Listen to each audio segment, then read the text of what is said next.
আমার ছোটবেলা কাটে রংপুরেই। তো আমার বাবা একজন সার্ভিস হোল্ডার ছিল, গভর্নমেন্ট সার্ভিস হোল্ডার। তো আমরা 4 বোন, আমাদের অ্যাকচুয়ালি ভাই নাই। আচ্ছা, তো ছোটবেলা থেকেই আমাদের ফ্যামিলিটা কিন্তু একটু রেস্ট্রিক্টেড, মানে আমার বাবা একটু রেস্ট্রিক্টেড, প্লাস হচ্ছে রেস্ট্রিক্টেড বলতে মানে কি বলে, মানে কনজারভেটিভ। হ্যাঁ, কনজারভেটিভ। ওকে, কনজারভেটিভ। তো আমার স্কুল কাটে রংপুরে। আমি যখন ক্লাস 1-এ ভর্তি হই তখনই আমার বাবা ট্রান্সফার হয়ে রংপুরে চলে আসে, মেইন শহরেই চলে আসে। ইভেন আমার বাবা ওইখানে হচ্ছে পরে আস্তে আস্তে ওখানে সেটেল হয়ে যায় আর কি। আচ্ছা, তো আমি রংপুরের একটা নামকরা স্কুলেই পড়ি। তো সেখানে আমি খুব ভালো স্টুডেন্ট ছিলাম, মানে ক্লাস 1 থেকে 5 পর্যন্ত আমি, মানে আমার মনে হয় না যে আমি কখনো সেকেন্ড হয়েছি। জি, আমি ফার্স্ট হয়েছি। এবং হচ্ছে ক্লাস 5-এর বৃত্তি পরীক্ষা আমি স্কলারশিপও পেয়েছি। Very good. বাট এইটা যে আমি স্কলারশিপটা পাবো আমি কখনো চিন্তা করি নাই, কারণ আমার ধারণা ছিল যে মনে হয় পাবো না। কিন্তু আমার আব্বু সবসময় বলতো যে না, পাবা না কেন। তো সেক্ষেত্রে আমার আব্বুর একটা বিরাট ভূমিকা আছে। দেখা যায় তো আব্বু সারাদিন অফিস করার পর এসে আমাকে পড়াইতো। হ্যাঁ, তো সেক্ষেত্রে আমার একটু বিরক্তও লাগতো। ছোট মানুষ ছিলাম তখন, একটু খেলতে যাইতে পারতাম না। তো আমি আম্মুকে বলতাম যে আম্মু সবাই খেলে, আমি কবে খেলতে পারবো। আর আমাদের বাসা, আমাদের আব্বুর মানে আমাদের অফিস থেকে, মানে আব্বুর অফিস থেকে আমাদের একটা কোয়ার্টার দিয়েছিল, সরকারি কোয়ার্টার। তো আমরা আমাদের ছোটবেলা ওইখানেই বেড়ে ওঠা। তো দেখা যাইতো যে আমার আরো যে 2টা ছোট ছোট বোন আছে, তারা খেলতো, আমি খেলতে পারতাম না। এই কারণে আমার নানান কমপ্লেন ছিল আমার আম্মু আব্বুর প্রতি। তারপরে এই আর কি, ওখান থেকে আমি খুব ভালো রেজাল্ট নিয়ে স্কুল শেষ করলাম। তারপরে আমি একটা গভর্নমেন্ট স্কুলে ভর্তি হইলাম। হওয়ার পর ওইখানে আমি ক্লাস, মানে এসএসসি পর্যন্ত খুব ভালোভাবেই আমার পড়াশোনা ছিল। তো এর মধ্যে নানান ধরনের প্রপোজাল পাই, যেটা হয় আর কি। তো আমার তখন কিন্তু সেই মুহূর্তে ওই ধরনের কোনো ইচ্ছা ছিল না, বোঝারও বয়সও হয় না, ইচ্ছাও ছিল না, কিন্তু আমার ভাল লাগতো, আমি খুব এনজয় করতাম। এবং প্রত্যেকটাই হচ্ছে আমি আমার আম্মুকে গিয়ে বলতাম, আম্মু জানো অমুক একটা ছেলে আজকে স্কুলে আসতে আমাকে চিঠি দিয়েছে। এবং প্রত্যেকটা চিঠি কিন্তু আমার আম্মু পড়তো। তো মানে আমার বাবাকে খুব ভয় পাইতাম, মানে যত স্কুল এসএসসি পর্যন্ত এসে আমার বাবার সাথে একটু গ্যাপ ক্রিয়েট হয়েছে, মানে তো একটু বড় হয়ে গেছি, তখন মনে হচ্ছিল যে একটু নিজের মতো চলবো। তো এইভাবে আমার স্কুল লাইফটা শেষ হলো। এসএসসিও আমি মোটামুটি খুব ভালো করে মানে পাশ করে গেছি, যেটা এক্সপেকটেশন ছিল সেটা হয়তো পারি নাই, বাট রেজাল্ট খুব খারাপও হয় নাই। আচ্ছা, তো এরপরে আসলো আমার মেইন পয়েন্টও না, মানে আমার কলেজ জীবন। আমি গভর্নমেন্ট সরকারি ওমেন্স কলেজে ভর্তি হইলাম। ওখানেও ভর্তি হওয়ার পরে এই যে এখান থেকে কিন্তু আমার বাবার সাথে আমার আরো একটু বেশি গ্যাপ ক্রিয়েট হইলো। একটা কারণ আছে কি? কারণ আছে বলতে, এই যে মানে আমি খুব ভালো স্টুডেন্ট ছিলাম, আমি সায়েন্স নিয়ে পড়াশোনা করছি। তো আমি খুব ভালো একটা স্কুলে চান্স পাইছিলাম। আনফরচুনেটলি আমি সায়েন্সে চান্স পাই নাই, আমি আর্টসে চান্স পাইছি। কিন্তু আমার আব্বুর খুব ইচ্ছা ছিল আমার একটা মেয়ে ডাক্তার হবে। ও এর মধ্যে একটা কথা বলি, সেটা হচ্ছে আমার বড় আপুর কিন্তু ক্লাস 9-এ কি 10-এ বিয়ে হয়ে গেছে, কারণ আমার বড় আপু খুব সুন্দরী ছিল। মানে এত পরিমাণ ছেলেদের অত্যাচার ছিল আমাদের, হ্যাঁ ফ্যামিলি থেকে দিয়ে দিয়েছে। কিন্তু আমার বড় আপু মানে বিয়ের পরেও কিন্তু সে কিন্তু মাস্টার্স কমপ্লিট করছে। আমার দুলাভাই বাইরে ছিল। তো এর মধ্যে আমি, বড় আপু তো শ্বশুর বাড়িতে চলে গেছে, ওখান থেকে পড়াশোনা, তো সে তার মতো আর কি সংসার জীবন করতেছে। তো আব্বু এখন চিন্তা করতেছে আমার একটা মেয়েকে তো আমি অনেক তাড়াতাড়ি বিয়ে দিয়ে দিছি, আর ওই মেয়েটার থেকে আমার এই মেয়েটা অনেক ভালো, পড়ালেখায় অনেক ভালো, বাকি 2টা তো এখনো ছোট ছোট। তো আব্বুর এটা ছিল যে তুমি সায়েন্স নাও। এখন আমার কথা হলো যে আমি খুব ভালো একটা স্কুলে চান্স পাইছি, মানে আমি ওই স্কুলটা ছাড়তে চাইতেছিলাম না। সায়েন্স আর কোনো ফ্যাক্ট না, কিন্তু আব্বু এটা নিয়ে খুব একটু রিয়াক্ট করছে। আমি আর আম্মু অলমোস্ট ভর্তি হইতেও গিয়েছিলাম ওই স্কুলে। ঠিক যে টাইমে আমি ফর্মটা ফিল আপ করবো, ওই টাইমে আব্বু ফোন দিয়ে আম্মুকে বলছে যে না, আমি ওখানে পড়াবো না, তুমি ওকে নিয়ে আসো। আর ছোটবেলা থেকে আমরা যেটা দেখতাম যে আব্বু একটু খুব রাগী, আব্বু যেটা বলতো আম্মু সেটাই করতো, আর আমরা সেটাই করতাম। তো আম্মু আমাকে বললো যে যাই হোক, তোমার বাবা যেটা চাইতেছে সেটাও তো খারাপ না, তুমি একটু চেষ্টা করো, পাবা। কিন্তু আমার কেন জানি ভাইয়া তখন মনে হয়েছিল যে আমি হয়তো সায়েন্সটা নিয়ে পড়তে পারবো না। কেন জানি আমার মনে হয়েছে যে আমি হয়তো এসএসসিটা যে পরিমাণ একটা রেজাল্ট আমার আশা ছিল সেটা হয় নাই, আমি মনে হয় সায়েন্সটা পারবো না। আমি আম্মু আব্বুকে কাউকেই বুঝাইতে পারিনি। আচ্ছা। তো আব্বু আমাকে কি করলো, নিয়ে আসলো ওখান থেকে। নিয়ে আসার পর আমি সায়েন্সে ভর্তি হইলাম। এক পর্ব খুব জোর করেই ভর্তি হইলাম। আচ্ছা। আমার মনটা ওইখানে একটু ভেঙে যায় যে আমাকে চাপাই দিল। যাই হোক, বাসা থেকে ক্লাস করতেছিলাম। বাসা থেকে ক্লাস করতে আমার একটু অসুবিধা হচ্ছিল, কারণ কলেজটা একটু অনেক দূরে ছিল। একটা সময় আমি আব্বুকে গিয়ে বললাম, আব্বু আমার বাসা থেকে কলেজটায় যেতে অনেক সমস্যা হয়, তো আমি যদি একটা হোস্টেলে উঠি। আমাদের কলেজে হোস্টেল ছিল। তখন কি সেটা রংপুরে? জি ভাইয়া, রংপুরে। তো আব্বু বলছে যে না, কি এমন অসুবিধা হয়, আমি তো তোমাকে প্রতিদিন বাইকে করে নামাই দিই। আচ্ছা। তা আমি বলছি, আব্বু প্রতিদিন বাইকে করে নামাই দিলে অনেক সময় হয় কি ক্লাসটা যেতে লেট হয়ে যায়, আর বাসায় আসতে আসতে আমারও খুব টায়ার্ড লাগে, পরে আর মানে রাতে বেশিক্ষণ আমি পড়তে পারি না, ঘুমাই যাই। তো এরকম করে করে 6 মাস আমি বাসা থেকেই ক্লাস করছি। 6 মাস পরে আমাদের এমনি একটা পরীক্ষা হয়। সে পরীক্ষাটার মধ্যে আমি খুব একটা ভালো রেজাল্ট করতে পারি নাই। তখন কিন্তু আমাদের রেজিস্ট্রেশন হয়নি। তো সেখানে আমি কেমিস্ট্রি, এটা আমার মাথায় কিছুই ঢুকতো না। অন্যান্য সাবজেক্ট আমার কোনো প্রবলেম নেই, কিন্তু হ্যাঁ, কেমিস্ট্রিটা আমার মাথায় ঢুকতো না। আমি 6 মাস ক্লাস করার পর আব্বুকে বলছি, আব্বু এখনো তো রেজিস্ট্রেশন হয় নাই, আমি কিন্তু চাইলে চেঞ্জ করতে পারি, কারণ আমার মনে হয় যে আমার কেমিস্ট্রিটা একদমই মাথায় ঢুকতেছে না। তো আব্বু বলতেছে, না না সমস্যা নেই, আমি আরো 2টা মাস্টারের জায়গায় আরো 3টা মাস্টার রাখবো। মানে ওনার মেন পয়েন্টটা ছিল আমাকে ডাক্তার বানাবে, যেভাবেই হোক। তো এরকম করে আমি আব্বুকে বুঝাইতে পারলাম না। আমি রেজাল্টও এদিকে খুব একটা ভালো হইল না, হোস্টেলে চলে গেলাম। হোস্টেলে সিট পাইতে অনেক কষ্ট করতে হয়েছে, কারণ অলমোস্ট তখন ফুল, কোনো রুম পাই নাই। তখন আমার ওই হোস্টেলের একজন আমার রিলেটিভ ছিল, আমার সম্পর্কে মামা হয়। আব্বু ওনার সাথে কথা বললো যে আমার মেয়ের তো এরকম আসতে খুব অসুবিধা হয়, আপনি যদি একটা ব্যবস্থা করেন।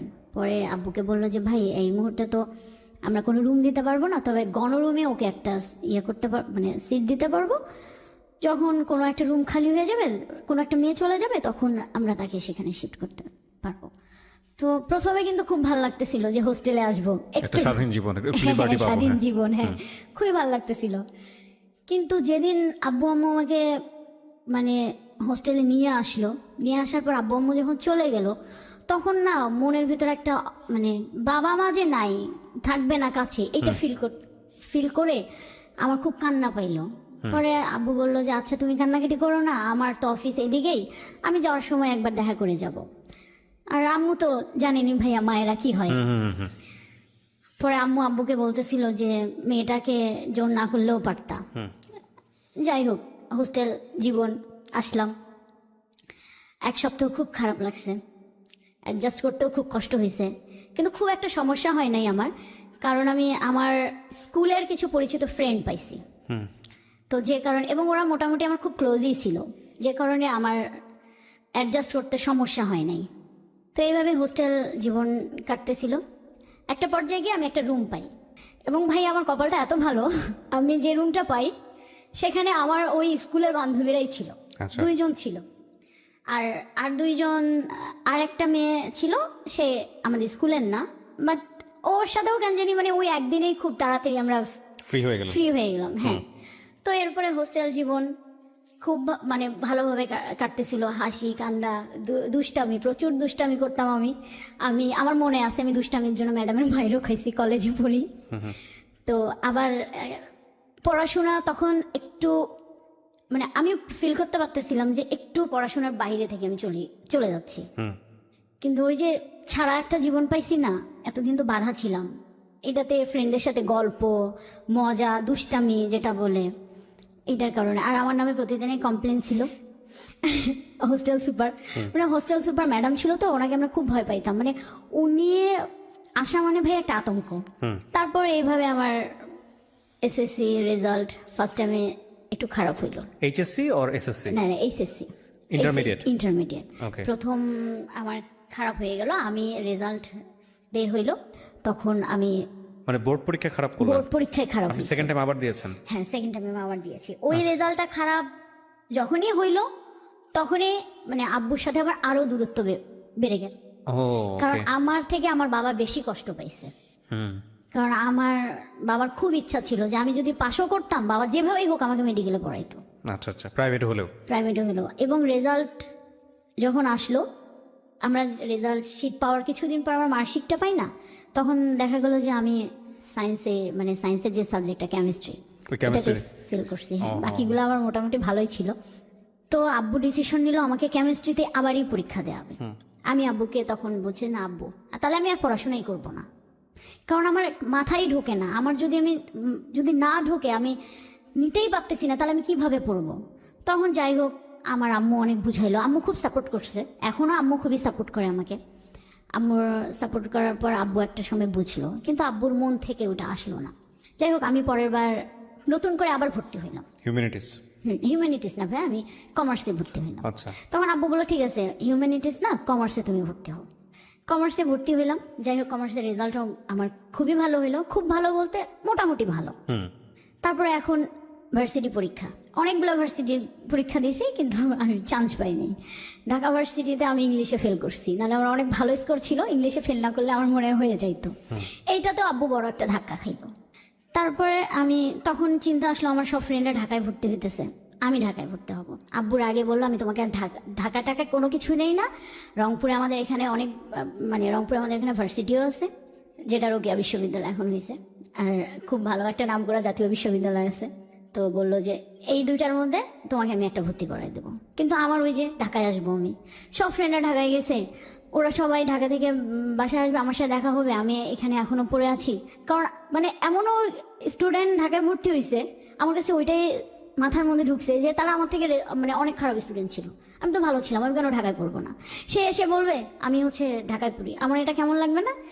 এই একটা জেদ থেকে আব্বু আমার জেদের কাছে পারলো না আর। আব্বু বলছে, ঠিক আছে আমি ঢাকায় তোমাকে ভর্তি করাই দিই। তো আমার এক ভাইয়া তখন মার্চেন্টাইজিংয়ে পড়াশোনা করে শান্তমরিয়ামে, ভাইয়ের সাথে কথা বললো। আমাদের ঢাকায় তখন মোটামুটি রিলেটিভ থাকলেও মানে মানে ওই রকম কারোর সাথে তেমন কোনো আমাদের যোগাযোগ ছিল না। আমার ওই ভাইয়া ছিল আমার মেজো মামার ছেলে। তো আব্বু ভাইয়ার সাথে কথা বললো, তো ভাইয়া আমাকে বললো, আচ্ছা ঠিক আছে, মানে আব্বুকে বললো যে ঠিক আছে ফুপা, আপনি তাহলে ওকে নিয়ে আসেন, আমি দেখি এখানে ফর্ম। তো আমার আবার ইচ্ছা ছিল ফ্যাশন ডিজাইনিং এ পড়ার। শান্তামরিয়াম? শান্তমরিয়াম। ওকে। তো শান্তমরিয়াম ফ্যাশন ডিজাইনিং এ পড়বো। আব্বু এটাতে রাজি হলো যে আচ্ছা ঠিক আছে পড়ো, এখন আমি তোমাকে কোনোটাই বাধা দেবো না, তোমার যা ভাল লাগে তুমি পড়ো। কারণ you are out of my track.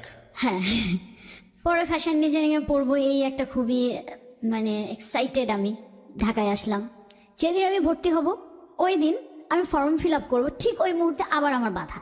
আমার ওই ভাই আমার বাবাকে বুঝাইলো, না না ফ্যাশন ডিজাইনিং এ মেয়েরা পড়ে না, তো মেয়েরা উচ্ছৃঙ্খল মানে খুবই অধ্যত টাইপের হয়, তো হচ্ছে দরকার নেই, ওকে বিবিএতে ভর্তি করাই দেন।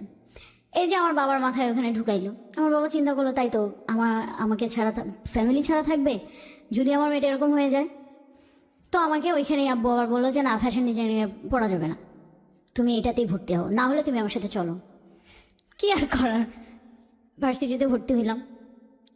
প্রথম ক্লাস সব কিছুই মিলে খুবই ভালো লাগলো।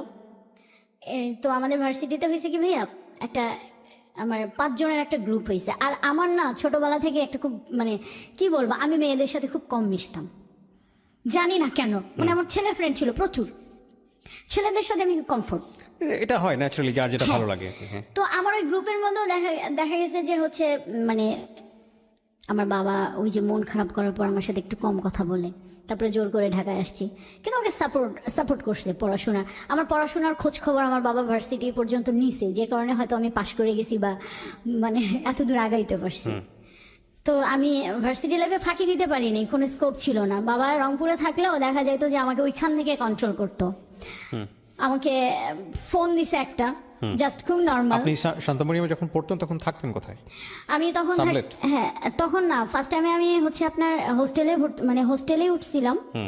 কিন্তু আমার 6 মাস পরে তখন তো আমি নতুন ঢাকায়, আর আমি কিছু বুঝিও নাই। আমার পানিতে একটা প্রবলেম হয়েছিল, যেটা হয় আর কি সাধারণত ঢাকায় আসলে। শুধু জন্ডিস না, আমার অনেকগুলো রোগ হয়েছে। তো আমার টাইফয়েড মানে হলো, এবং এত খারাপ অবস্থা, আমি আইসিইউতে ছিলাম। আচ্ছা। তো এরপরে আব্বু চিন্তা করলো যে তাহলে ওকে আর হোস্টেলে দেওয়া যাবে না। হুম আর তখন আব্বু বললো তাহলে কি করবা, তুমি কি আসবা? আমি বলছি না আব্বু, আমি আসবো না, আমি এখানেই পড়ব। হুম তো আব্বু বললো যে আমরা তো অনেক দূরে, চাইলেও তো যেতে পারি না। হুম আর তোমার ছোট, আমার এর মধ্যে বলি আমার তখন একটা ছোট বোন, খুবই ছোট, আপনার 4-5 বছর, আর আমার ছোটটা তখন স্কুলে পড়ে, ক্লাস 9 কি 10 পড়ে। হুম তো দুইটাই ছোট ছোট মোটামুটি। এখন এই দুইটাকে ছেড়ে তো আম্মুর ঢাকায় এসে থাকা সম্ভব না। হুম পরে আম্মু বললো যে তাহলে এক কাজ করি, ওকে একটা সাবলেটে তুলে দেই, কারণ যদি ম্যাচ করে থাকে আমি গিয়ে ওখানে অনেকদিন স্টে করতে পারবো। হুম তারপরে আমি উত্তরায় ছিলাম ভাইয়া, হুম উত্তরায় একটা বাসায় আমি সাবলেট ছিলাম। তো আম্মু দেখা যেত আমাকে ঢাকায় 6 মাস, বাড়িতে 6 মাস, ওকে। এরকম করে করে আমার আম্মু থাকা শুরু করলো। আপনার এখানে 6 মাস, বাড়িতে 6 মাস। বাড়িতে 6 মাস, হ্যাঁ। জি। এর মধ্যে হইলো তখন আমি আমার 4th সেমিস্টার, 3rd সেমিস্টার শেষে 4th সেমিস্টারে আমি উঠছি। হুম তো এর মধ্যে আমাকে আমার আব্বু একটা মোবাইল কিনে দিয়েছিল। আচ্ছা, এই প্রথম মোবাইল? মোবাইল এই প্রথম বলতে আমার এই প্রথম অ্যান্ড্রয়েড যে মোবাইল, আপনার স্যামসাং একটা মোবাইল কিনে দেয়। জি। এরপরে তো আমি সবাই চিন্তা করলাম যে আমার এতদিন ছোট মোবাইল ছিল, আমি তো ফেসবুক ইউজ করতে পারতাম না। তো আমি একটা ফেসবুক অ্যাকাউন্ট খুলি। ফেসবুক অ্যাকাউন্ট খোলার পর ওই নানান ধরনের মানে ফ্রেন্ডদের সাথে গল্প আড্ডা এটা সেটা, কিন্তু এর মধ্যে আমি যতই দুষ্টামি করি না কেন পড়াশোনাটা করতাম। মানে আমি যে 1 ঘন্টায় পড়তাম, আমি 1 ঘন্টা পড়াশোনাই করতাম। ওকে। মানে সবার সাথে আড্ডা, আমাদের একটা গ্রুপও হইলো ভার্সিটির, তো এখানে মজা টজা, তো সবকিছু মিলেই মানে ভালো একটা সময়, ভালো মানে আমার মনে হয় সব থেকে বেস্ট সময় আমার ভার্সিটি পার করছিলেন। হ্যাঁ হ্যাঁ, 3rd সেমিস্টার তখন আপনি? হ্যাঁ 3rd সেমিস্টারে। 3rd সেমিস্টার শেষ হয়ে 4th সেমিস্টারে আমি উঠবো।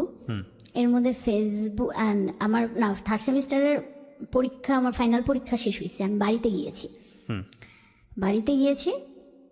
তো আমার যতটুকু মনে পড়ে, ওটা একদম আমাদের রংপুরে তো অনেক শীত, ডিসেম্বর মাসটা প্রচন্ড শীতের টাইম।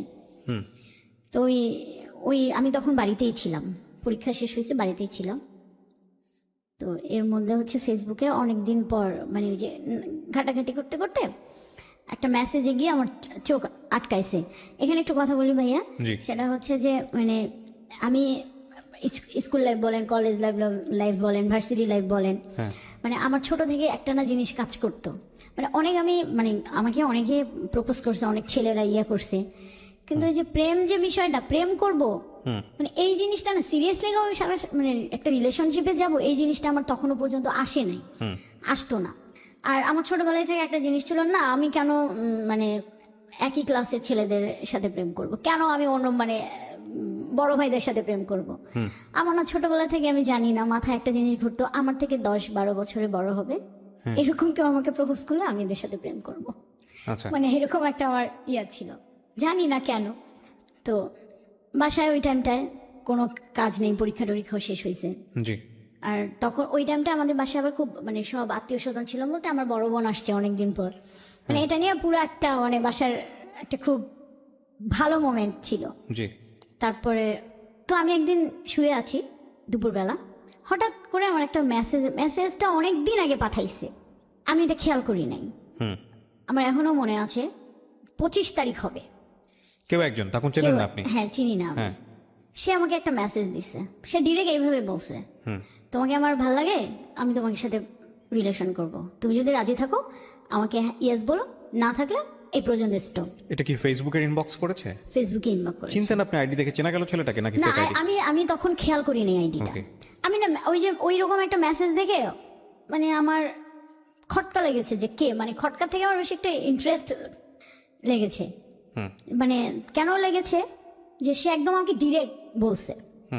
তো আমি কিছুক্ষণ চিন্তা করছিলাম ওইটা নিয়ে, চিন্তা করে কি রিপ্লাই দেবো। আমি ভাবলাম যে না থাক, এরকম কতজনে কি দেয়, রিপ্লাই দেবো না। তো আমি ওই দিন আর রিপ্লাই দিই নাই, কিন্তু আমার মাথার মধ্যে কিন্তু ওই জিনিসটা আছে, কে কে কে না একটু আমি দেখতেই তো পারি।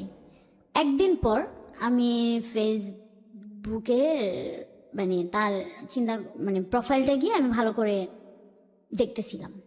তো দেখতে মানে প্রথম প্রোফাইল পিকচারটা দেখেই না আমার চোখটা আটকে গেছে। মানে আর আমি বলি আমার খুব লম্বা ছেলেদের প্রতি একটা উইক কাজ করে। ওকে ওকে ছেলেটা না খুব লম্বা, ওকে মানে খুব স্মার্ট, যা হয় কি ছেলেরা স্মার্ট, মেয়েরা যেরকম একটা ছেলে মানে পছন্দ করে আর কি, পছন্দ হ্যাঁ। করে, মানে তাদের হচ্ছে স্বপ্নের নায়ক থাকে না, যে মানে স্বপ্নের একটা চিন্তা করে যে এরকম হবে ওরকম হবে, ঠিক ওরকমই ছিল। তো আমার না দেখে খুব ভালো লাগতেছিল। পরে আমি স্ক্রল করে করে আপনার হচ্ছে প্রত্যেকটা ছবি দেখছি, দেখার পরে আমি কোনো রিপ্লাই দেই নাই। আমার ভালো লাগছে কিন্তু আমি রিপ্লাই দেই নাই। আমি বলছি দেখি কি করে।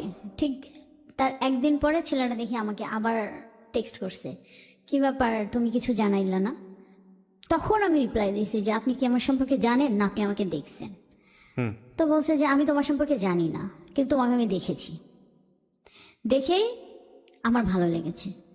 আচ্ছা তো এরপরে আমি মেসেঞ্জারে বেশ কিছুদিন কথা টথা হয়েছে, বেশ কিছুদিনও না, আপনার 25 তারিখেও পাঠাইছে, আর 31 তারিখে গিয়ে মানে ওর সাথে আমার কথা হয়েছে, ফার্স্ট ফোনে কথা হয়েছে। এই কয়দিন শুধু আমাদের মানে মেসেজিং এ কথা হইতো।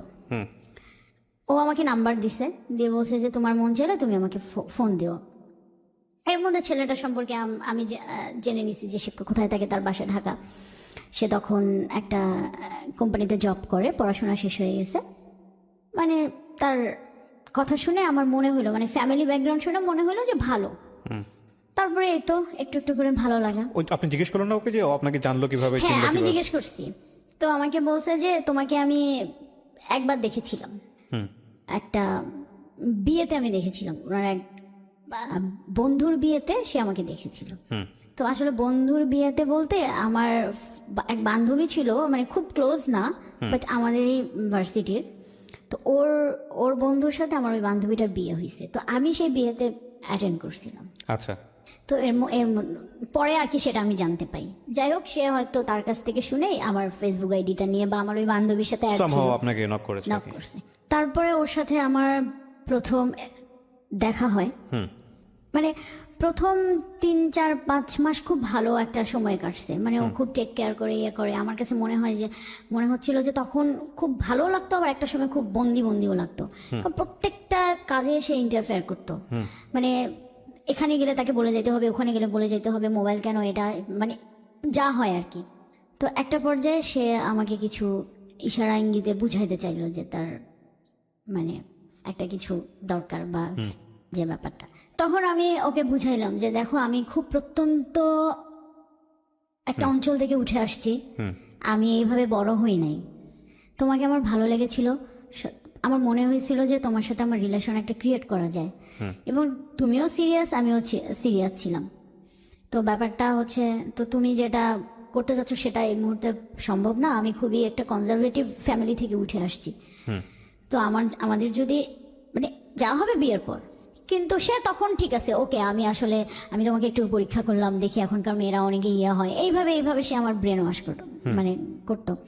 সব থেকে ব্যাপার যেটা ভাই আমার জন্য খুবই একটা মানে শকিং একটা ব্যাপার, সেটা হচ্ছে যে ওর সাথে আমার ব্রেকআপ হওয়ার কারণটা হলো, আমার যে খুব ভালো ফ্রেন্ড ছিল, সামহাউ সে তার সাথে কোনো একটা ভাবে কানেক্ট হয়ে যায়। আচ্ছা, কানেক্ট হওয়ার পর তাদের মধ্যে একটা রিলেশন ক্রিয়েট হয়, যেটা আমি জানতাম না। মানে মানে সে আমাকে বুঝতে দেয়নি, মানে হয় না যে অন্যদিকে ডাইভার্ট হয়ে গেলে আমার দিক থেকে সরে আসা বা একটু সময় কম দেওয়া, মানে আমি কোনোভাবেই বুঝতে পারিনি। তো একদিন যখন ব্যাপারটা আমার সামনে চলে আসলো, খুব বাজেভাবেই সামনে চলে আসছে, তখন আমার অবস্থাটা এতটাই খারাপ ছিল, আমি ওকে মানে তখন ওর প্রতি আমার এত একটা ব্যাড ইমপ্রেশন যেটা বলেন, মানে এত একটা খারাপ অনুভূতি তৈরি হইলো যে আমি ওকে যে জিজ্ঞাসা করব সে রুচিটাও আমার হয়নি। মানে আমার কাছে মনে হলো যে এটাই কি লাইফের একটা পার্ট, এটার জন্য কি মানে এত বড় একটা মানে সে আমাকে কষ্ট দেবে। ওই যে ওইখান থেকে আমার মাথার মধ্যে একটা ঢুকছে যে এটাই বুঝি লাইফের একটা পার্ট, ভালোবাসা কিছু না। আমার তো কোনো কমতি ছিল না, কিসে কমতি, এটাই আমার সবসময় মনে হইতো। আচ্ছা, তো এরপরে যাই হোক, সে অনেকবার আমার সাথে যোগাযোগ করার চেষ্টা করছিল, আমার ওইখান থেকে ওই দিনের পর থেকে একদমই টোটালি ক্লোজ। এরপরে আমার মাঝখানে খুব বাজে একটা অবস্থায় গিয়েছিল, কারণ রিলেশন ব্রেকআপ হয়ে গেছে, একটা এতদিনের অভ্যাস, এই একটা ঘটনাকে কেন্দ্র করে আপনার রিলেশনশিপ ব্রেকআপের দিকে চলে গেল। চলে গেছে। ওকে। তো তখন আমি চিন্তা করলাম না, আমি আর কোনো রিলেশনশিপেই জড়াবো না, আমার এসবের দরকার নাই, আমি পড়াশোনা করি। আচ্ছা, বাট এটা নিয়ে আপনার মধ্যে মেন্টালি কোনো ইফেক্ট তৈরি হলো না? মেন্টালি ইফেক্ট তৈরি হয়েছিল, কিন্তু তখন আমার ফ্রেন্ড আমাকে খুব সাপোর্ট দিছে যে তুমি পড়াশোনায় মনোযোগ দাও, অন্য কোনো মানে কাজকর্মে বেশি বেশি করে তুমি করো, ফোকাস করো, পড়াশোনাটা করো। ওকে। তারপরে আমার সব থেকে, আমি আম্মুর কথা না বললেই হয় না, আম্মু আমাকে খুবই সাপোর্ট করছে। ওকে, বাট আপনি শেয়ার করেছিলেন সবার সঙ্গে যে হ্যাঁ, আমার আমি এরকম আমার একটা আম্মুর সাথে শেয়ার করছি। ওকে, ফাইন। আম্মু খুবই সাপোর্ট করছে, আম্মু আমার সাথে ফ্রেন্ডের মতো মেলামেশা করছে। তো যে কারণে না, মানে আমার ফ্যামিলি বলেন, আমার ফ্রেন্ড সার্কেল বলেন, আমি না খুব তাড়াতাড়ি ওইটা কাটায় আসছি। কিন্তু ভাইয়া কাটায় আসলে ওই যে আমার মাথার মধ্যে ওইটা চেপে বসছে যে আসলে ভালোবাসা কিছু নাই, ভালোবাসা যদি আমরা ধরে রাখতে চাই তাহলে এইটা দরকার, নাহলে এত ভালোবেসেও আমি একটা মানুষকে কেন ধরে রাখতে পারলাম না। আচ্ছা। আমার মাথার মধ্যে ওইটা চেপে বসছে। যাই হোক, তারপরে আমার এরকম কোনো ছিল না, আমি পড়াশোনা শেষ করলাম আমি 2016-তে। হ্যাঁ। আমার বিবিএ শেষ হয়ে গেল। ওকে। এর মধ্যে আমি মানে জব সার্চ করতেছিলাম যে পড়াশোনা তো হয়ে যায়, আমি একটা জব সার্চ করি। ওকে। তো জব সার্চ করতে করতে সামহাও আমি একটা জবে ঢুকে পড়ি।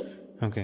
ওখানে আমার জব ভালো একটা কাজ, তো আমি চাই ব্যাপারটা তুমি হ্যান্ডেল করো, আর যেহেতু আমিও এখন দেশের বাইরে, তো আমি বললাম ঠিক আছে স্যার, আমি দেখি স্যার আমি কতটুকু করতে পারি, আমি ট্রাই করব আমার মতো করে।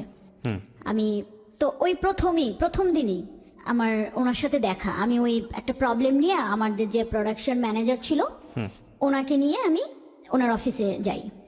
আচ্ছা। আমি এখানে একটু ছোট্ট করে বলি, একটা ফ্যাব্রিক্সের ডিজাইনের ভুল হয়েছিল, মানে একটা ডিজাইন পুরাটাই উল্টা হয়ে গেছে। তো এটা তো কোনোভাবেই তো বায়ার অ্যাকসেপ্ট করবে না, কিন্তু আমার মালিকের কথা হলো এটা বায়ারকে অ্যাকসেপ্ট করাইতে হবে। কিভাবে করাবা, কোন মানে ব্রেন খাটাইলে, বুদ্ধি দিয়ে এইটা তুমি চালাইতে পারবা, কারণ এখানে আমার অনেক প্রফিট লস হয়ে যাবে। আচ্ছা। তো এইটা হচ্ছে তুমি ম্যানেজ করো, আমি মনে করি তুমি পারবা।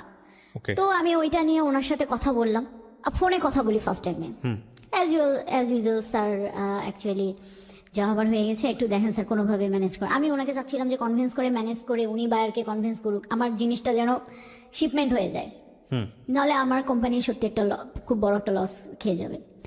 পরে উনি বললো আচ্ছা আপনি এক কাজ করেন, আর সব থেকে মজার ব্যাপার হলো উনি আমাকে যতই বুঝাইতেছিল ডিজাইনটা, আমি ঠিক তার উল্টা বুঝতেছিলাম। একটা পর্যায়ে উনি খুবই বিরক্ত, উনি আমাকে বললো তুমি করো, আপনি করেন, আপনাকে ফোনে আমি বুঝাইতে পারবো না, আপনি আপনার টিম নিয়ে আমার অফিসে চলে আসেন। আচ্ছা। আমি পরে বললাম ঠিক আছে স্যার, তাহলে আমি আজকে আর যাবো না, কালকে একদম সকালে আমি আপনার অফিসে চলে যাই। আমি ওনার অফিসে চলে গেছি, মানে ওনার অফিসে যাই, আমি আমার টিম নিয়ে বসে আছি। তো সব এখানে একটা মজার কথা বলি, ওনার যে নাম, ওই নামে ওই অফিসে আরো 4 জন। ওকে। আমি রিসেপশনে বসে আছি, আমি তো তখন পর্যন্ত ওনাকে দেখি নাই, আমার সামন দিয়ে উনি ঘুরপাক করতেছে। আমি যে রিসেপশনে বলছি যে আমি মানে ওনার নাম বলছি যে আমি অমুক স্যারের সাথে দেখা করতে আসছি, তো ওনারা, আমি এখানে একটা ছোট্ট ভুল করি, মানে আমি ওনার পুরা নামটা বলি নাই, না বলে জাস্ট একটা নামের পার্ট বলছি, তো যে কারণে ওই নামের পার্টটাই অফিসের আরো 3-4 জন আছে। তো উনি রিসেপশন থেকে আমাকে কনফার্ম করলো, ম্যাডাম আপনি একটু বসেন, স্যার তো বাইরে গেছে, স্যার আসতে একটু লেট হবে। আমি বসে আছি, কিন্তু যে যার কাছে আমি গিয়েছিলাম সে আমার সামন দিয়ে ঘুরপাক করতেছিল, মানে উনিও আমাকে খুঁজতেছিল যে কি ব্যাপার, ওনার আসার কথা ছিল, উনি এখনো কেন আসতেছিল না। তো এরকম করে 1 ঘন্টা চলে গেছে, যাওয়ার পর উনি আমার সামনে আসছেন, এসে আমাকে জিজ্ঞাসা করছে যে আমার যদি খুব ভুল না হয় তাহলে আপনি কি সুভা? তো আমি চেয়ার থেকে মানে উঠে দাঁড়ায় ওনার মুখের দিকে তাকায় আছি, এমন ভাবে তাকায় আছি, মানে আমি কি বলবো। পরে আমি খুব আস্তে করে বললাম যে জি স্যার আপনি। বলছে যে আপনি তো আমার কাছেই আসছেন। আমি আর কি বলবো ভাইয়া, লজ্জায় মানে মাথা একদম নিচু করে ফেলছি। বলছে যে আপনি কি বলছেন রিসেপশনে? আমি বলছি স্যার আমি অ্যাকচুয়ালি এটা বলছি। পরে বললো আচ্ছা আমার ঠিক আছে, সমস্যা নেই, এটা হইতেই পারে, এই নামে 4 জন আছে, তো ওরা বুঝে নাই। যাই হোক, আমরা আমাদের ওই প্রবলেম নিয়েই কথা বলতেছিলাম, উনি খুব হেল্প করছে ওই ব্যাপারটায়। আচ্ছা। আমি বললাম যে স্যার এটা একটু দেখেন, আপনি কোনোভাবে বায়ারকে যদি এটা শিপমেন্ট করাইতে পারেন তাহলে আমাদের খুবই প্রবলেম হয়। পরে আমার টেকনিশিয়ান যে ওখানে ছিল তাদের টেকনিশিয়ান মিলে আমরা ওইখানেই আর কি বুদ্ধি পরামর্শ করতেছিলাম যে কিভাবে এই জিনিসটাকে আমরা সলভ করি।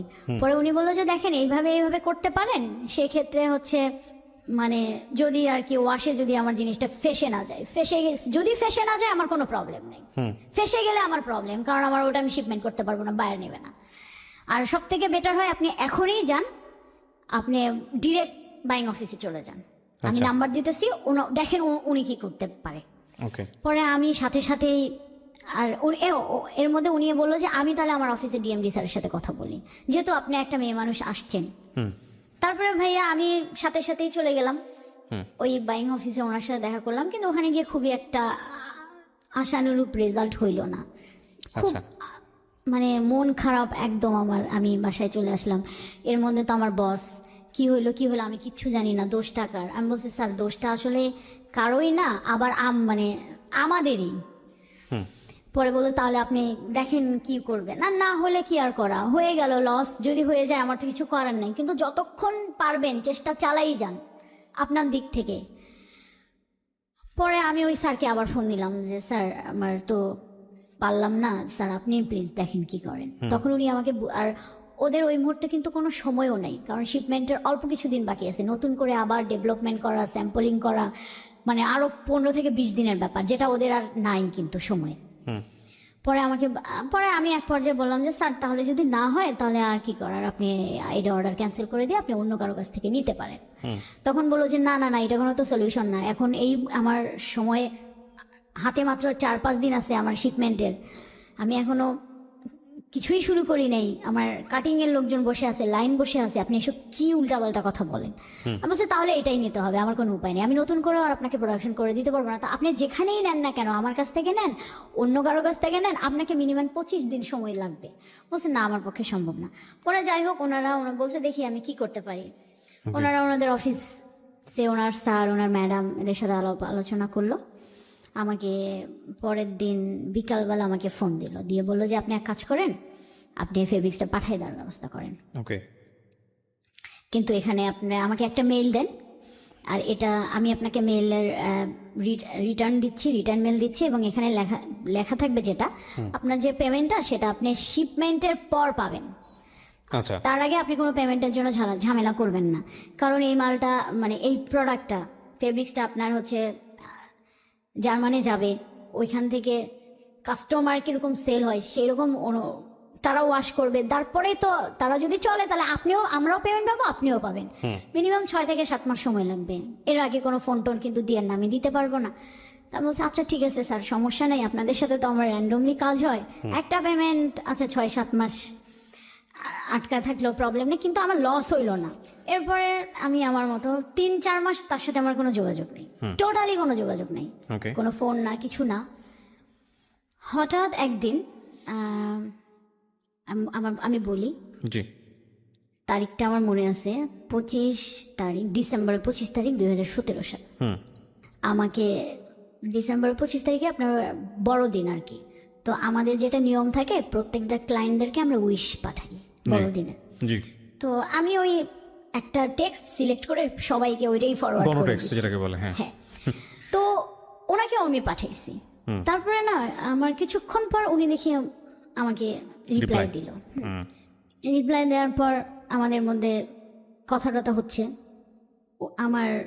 তখন আমার একটা ছবি ছিল হোয়াটসঅ্যাপের যে প্রোফাইল পিকচারটা, ওই প্রথম উনি আমার দিকে, ওই ছবিটাতে উনি আমার দিকে ভালো করে তাকায়। আমাকে কিছুক্ষণ পর সে খুব মানে অদ্ভুত একটা কোশ্চেন করছে, আমার কাছে যদিও এটা অদ্ভুত লাগে, জানি না দর্শকদের কাছে কেমন লাগবে। আপনি কি ওই মেয়েটা যে মেয়েটা আমার অফিসে আসছিলেন? মানে আমি প্রশ্নটা শুনে একটু অবাক, আমি আস্তে করে রিপ্লাই দিলাম জি স্যার আমি ওই মেয়েটা। আপনি পাঠিয়েছিলেন? আমি রিকোয়েস্ট পাঠিয়ে নেই, উনি পাঠাইছে। মানে উনি মানে না, এটা ফেসবুকে না তো ভাইয়া, এটা হোয়াটসঅ্যাপের কথা বলি। হোয়াটসঅ্যাপে আমি যে মেসেজটা করছিলাম না, এরপর থেকেই উনি আমাকে রিপ্লাই, এবং আমার যে হোয়াটসঅ্যাপে ছবিটা দেওয়া ছিল সেটা উনি ফার্স্ট ওই দিনে আমাকে নোটিস করে ওই ছবিটাতে, এবং নোটিস করার পরে আমাকে এই টেক্সটটা করে। পরে আমি ওনাকে রিপ্লাই দেয় জি, বলছেন না হতেই পারেন না। আমি বললাম যে কেন? বলছেন না হতেই পারে না, এত ডিফারেন্ট হয় একটা মানুষ কিভাবে। এই যে ওইখান থেকে এই একটা ইস্যু নিয়ে ওইখান থেকে আমাদের মানে কথা ফেসবুকে চ্যাটিং, তখন পর্যন্ত আমরা ফোনে কথা বলিনি। তো এরকম করতে করতে মানে আমি বুঝতে পারতেছি উনি আমাকে কি জানি বলতে চায়, আমি বুঝতে পারতেছি উনি আমাকে কি জানি বলতে চায়, বাট আমি অ্যাভয়েড করে যাই। উনি কি বলতে চায় আমি অ্যাভয়েড করতে যাই। উনি আমাকে শুধু বলে যে আপনাকে আমার একটা কিছু কথা বলার আছে, এই পর্যন্ত। আমি যখনই জিজ্ঞেস করি কি, না থাক অন্য একদিন বলবো। এইভাবে আরো 2 মাস চলে গেল। আচ্ছা। যাওয়ার পর একদিন আমাকে বলল যে না, আপনাকে নিয়ে আমার অনেক ডাউট আছে। আমি বলছি কেন? বলছে যে তখন পর্যন্ত কিন্তু আমাদের আর ফেস টু ফেস দেখা হয় নাই। বললো যে না। আমি বলছি কেন, আমাকে নিয়ে আপনার কি ডাউট? বলছে আপনি এই মেয়েটা হইতে পারেন না। তো আচ্ছা, যদি এই মেয়েটা হন তাহলে এক কাজ করেন, আপনি আমার অফিসে চলে আসেন। আমি তখন বললাম আমি অফিসে যাব, আমার অফিসে যাওয়ার তো একটা রেজন লাগবে। বলছে কোনো সমস্যা নাই, আমি আপনাকে মানে আপনার বসকে সিসিতে রেখে আমি একটা আপনাকে মেইল পাঠাই। ওকে। তাহলে তো এটা আপনার বস দেখলেই তো আপনি তো একটা কারণ পাইলেন, পাবেন। তো উনি তাই করলো। আমি এর মধ্যে কিন্তু আমাদের টুকটাক প্রতিদিনই কথাবার্তা হয়, রাতেও চ্যাটিং হয়। তারপরে আমি যাই পরের দিন। তো স্যার আমাকে ডেকে বলো যে এরকম তো উনি একটা মেল দিয়েছে, দেখো তো কি প্রবলেম। পরে আমি পরের দিন অফিসে গেলাম। তো যেহেতু আমি ওই দিন কোনো কাজেই যাব না, কাজের। কত সালের ঘটনা এটা যখন শুরু হচ্ছে? 17 সালে, কয়েকদিন আগে। হ্যাঁ। তারপর আমি ওইখানে গেলাম ওদের অফিসে। তো ওনার সাথে আমার দেখা, ওই অফিসেই ভালোভাবে দেখা। প্রথম উনিও আমাকে ভালোভাবে মানে খেয়াল করছে, আমিও ওনাকে ভালোভাবে খেয়াল করছি। পরে উনি আমাকে বললো যে আচ্ছা ঠিক আছে, অফিসে যেহেতু এত ডিটেলস কথা বলা যাবে না, আমরা খুব নর্মালি কথা বললাম, আপনার অফিসের বিষয়ে কথা বললাম। কিন্তু উনি আমাকে, আমি খেয়াল করতেছিলাম উনি আমাদেরকে খুব ভালোভাবে তাকাইছিল। এবং এই বিষয়টা কি আপনি খুব ইজিলি নিচ্ছেন? লাইক থাকে না একটা পছন্দ করি না, অস্বস্তি বোধ করতেছি না, কিন্তু আমার ভালো লাগতেছে না। ফার্স্ট টাইমে আমার ওই সময় আমার একটু অস্বস্তি বোধই লাগতেছিল। আচ্ছা আচ্ছা। যে পরে যাই হোক আমি আর কিছু বলি নাই, কথাটা তো শেষ করে আমি আসলাম। পরে আমাকে দেখলো যে সে আমাকে মেসেজ দিল, দিয়ে বললো যে না ঠিক আছে, আমার ডাউট মানে চলে গেছে। তারপর থেকে উনি আমাকে নানানভাবে বোঝানোর চেষ্টা করে, টেক্সট হয়, কথা হয় প্রতিদিন। এবং আমি পরের দিন থেকে দেখি উনি আমার প্রতি একটু অন্যরকম, মানে ওনার কথার সুর আমাদের ফোনের কথা থেকে মেসেজে কথা বেশি হইতো। থাকে না অনেক সময় মেসেজের ভাষাও কিন্তু ভাইয়া বোঝা যায়। রাইট। হ্যাঁ, মেসেজের ভাষাও কিন্তু বোঝা যায় সে মানে কি আসলে বলতে চাচ্ছে বা কি মিন করতে চাচ্ছে। হ্যাঁ, সে দেখি আমার প্রতি খুবই কনসার্ন, আমাকে নিয়ে সে খুবই চিন্তা করতেছে, সে টেক কেয়ার করতেছে। তো তখন তো আমার ওই অফিসে অনেক কাজের প্রেসার, আমি অনেক কাজ করতাম। দেখা যেত যে আমার মানে কাজের ফাঁকে ফাঁকে আমি তাকে টেক্সট করতেছি, সেও কাজের ফাঁকে ফাঁকে টেক্সট করতেছে, নানান ধরনের কথাবার্তা। মানে সে একটু আমার এই যে দুপুর হলে তুমি লাঞ্চ করো, এখন অনেক লাঞ্চ করবা না, কখন করবা, যাও লাঞ্চ করো, কাজ কেন করতেছো। এই যে আমার প্রতি যে তার টেক কেয়ারটা, এইটা না আমার ভাল লাগতেছিল, আমার ভাল লাগতেছিল যে সবসময় সে আমাকে টেক কেয়ার করে।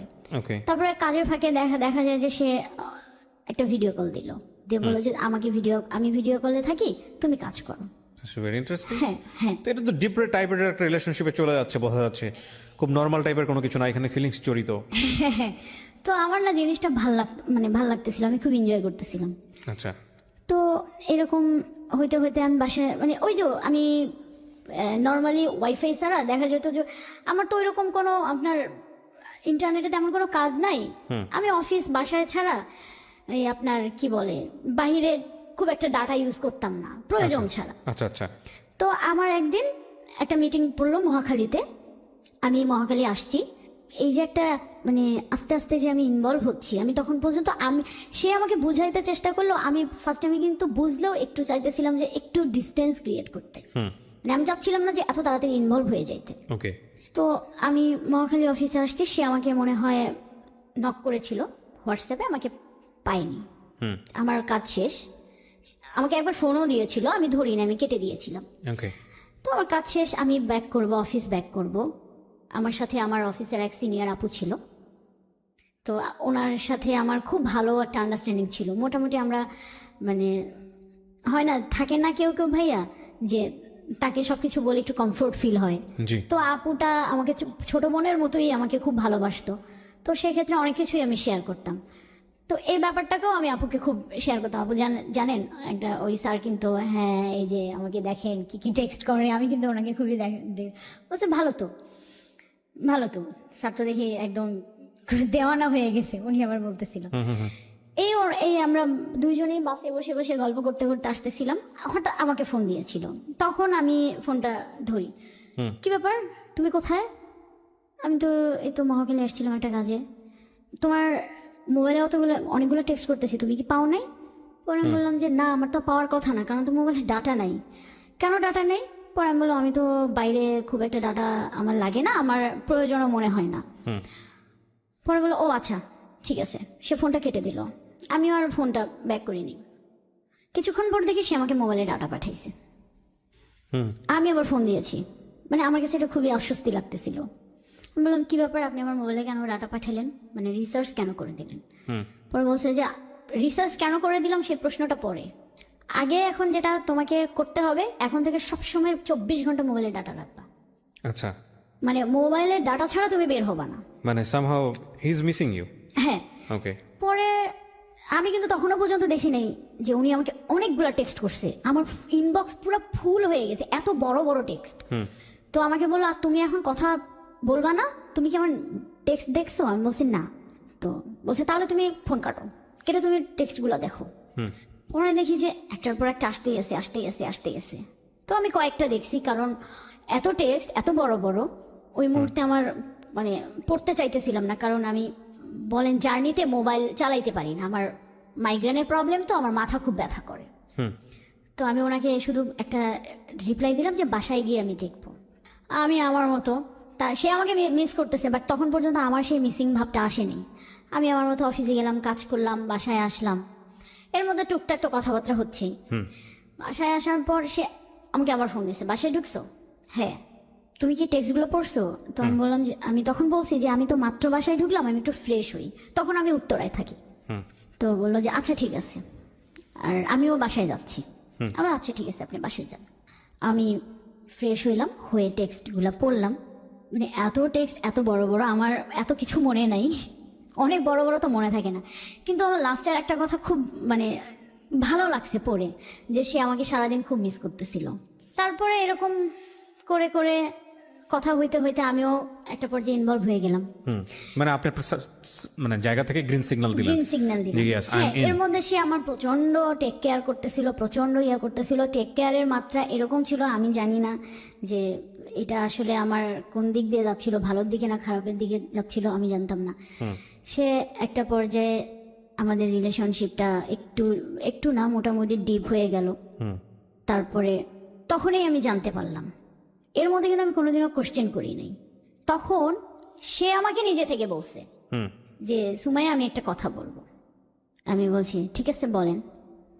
তো সে বলল যে তোমাকে বলা উচিত ছিল, তুমি তো কখনো জিজ্ঞাসা করো নাই আমি বিবাহিত। এটা সম্পর্ক গড়ানোর কতদিন পরে? সম্পর্ক গড়ানোর আপনার 2 মাস পর। মাত্র 2 মাসের মাথায় সে আপনাকে সে জানালো? আমাকে বলেছে পাঠা, মানে আমি দেখতে চাচ্ছিলাম যে সে আদৌ ম্যারিড কিনা। তারপর ফেসবুকে রিকোয়েস্ট পাঠাইলো। ভাইয়া আমি কি বলবো, আমি মানে দেখার পর বিশ্বাস করতে পারতেছিলাম না। কেন বিশ্বাস করা বলতে মানে কেন বিশ্বাস করতে পারতেছিলাম না যে আমাকে কেন আগে বলেনি। আর তারপরে আমি আইডিতে কি পেলেন আপনি? ওয়াইফের সঙ্গে ছবি, বাচ্চাদের, বাচ্চা আছে? হ্যাঁ, বাচ্চা বাচ্চাও ছিল, বাচ্চার সঙ্গে ছবি, happy family look. Happy family, এগুলো দেখে আমার কষ্ট লাগছে, আমার খারাপ লাগছে। তো ফেসবুক তো একটা মোমেন্টাল জিনিস, ফেসবুক তো সবসময় সত্য কথা বলে না, মানুষকে পুরো জীবনটাকে তুলে ধরে। বাট এটা ঠিক আছে, বাট ওটা দেখি আমরা জাজ করি ডেফিনেটলি, আপনার যা হচ্ছিল তাই। হ্যাঁ। পরে আমাকে বললো যে আমি জানি তুমি এখন কথা বলবা না, কিন্তু আমি না ভাইয়া, আমি চেষ্টা করছিলাম যে। ওর মধ্যে কোনো লুকোচুরি ব্যাপার ছিল যে আপনাকে ডেফিনেটলি টেক্সট পাঠাচ্ছে, একদম ডেয়ারলি টেক্সট পাঠাচ্ছে, আপনি চাইলে এগুলোকে প্রুফ করে রাখতে পারেন, সেরকম কোনো লুকোচুরি ব্যাপার ছিল? ওরকম সে লুকোচুরি করতো না, সে কোনো লুকোচুরি করতো না। তো এরপরে থেকেই আমিও আর কি, সে আমাকে মানাইলো, আমিও মেনে নিলাম। মেনে নিয়ে আস্তে আস্তে আস্তে আমাদের রিলেশনশিপটা খুব ডিপলি চলে গেল। এবং এক পর্যায়ে দেখা গেল যে সে আমার দিকেই ইনভলভ এত বেশি হচ্ছিল এবং আমাকেও করতেছিল যে আমি ওখান থেকে আর বের হইতে পারিনি। তারপরে কি করলেন, মানে আপনারা আরো এক ধাপ আগাইলেন না পিছাইলেন? তারপরে আমরা আরো একদম আগাইলাম। আগাইলেন।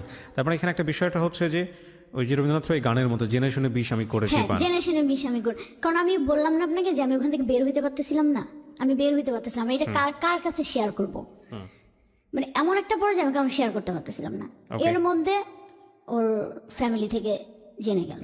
কিভাবে জানলো?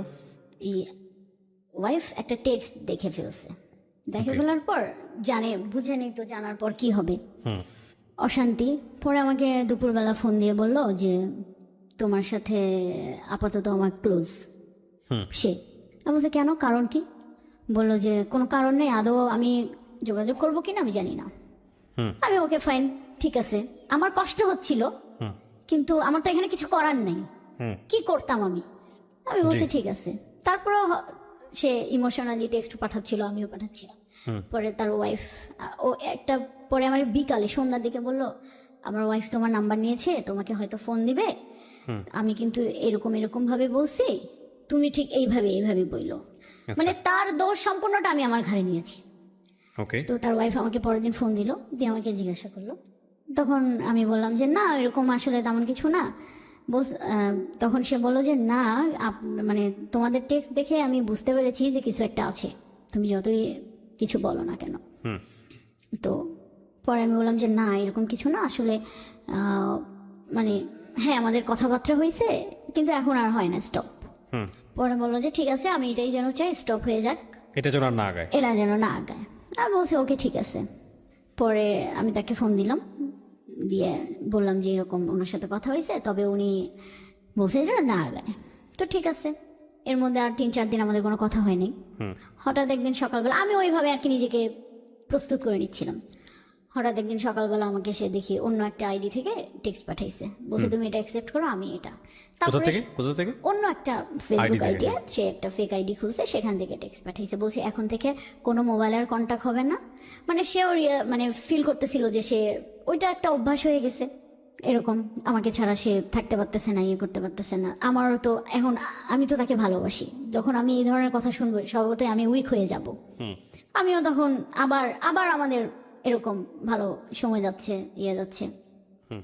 তো এরকম করে করে ভাইয়া আসলে কি বলবো, মানে বিষয়টা হচ্ছে এরকম যে আপনি গোপনেই সবকিছু মেইনটেইন করতেছিলাম গোপনেই, এবং তার মধ্যে সে হচ্ছে আমার বাসায় আসা যাওয়া করতেছিল। তখন আপনি আলাদা থাকতেন? আমি আলাদা, একটা ফ্ল্যাটে আলাদা থাকতেন? হ্যাঁ, আমি আলাদা থাকি, আমার বাসায় আসা যাওয়া। এবং আপনার বাসায় আসা যাওয়া, আপনাদের ফিউচার কি ছিল, মানে আপনার জায়গা থেকে ফিউচারটা কি ছিল? মানে ফিউচার এরকমই থাকবো আমরা, যতটুকু পারি মেইনটেইন করব।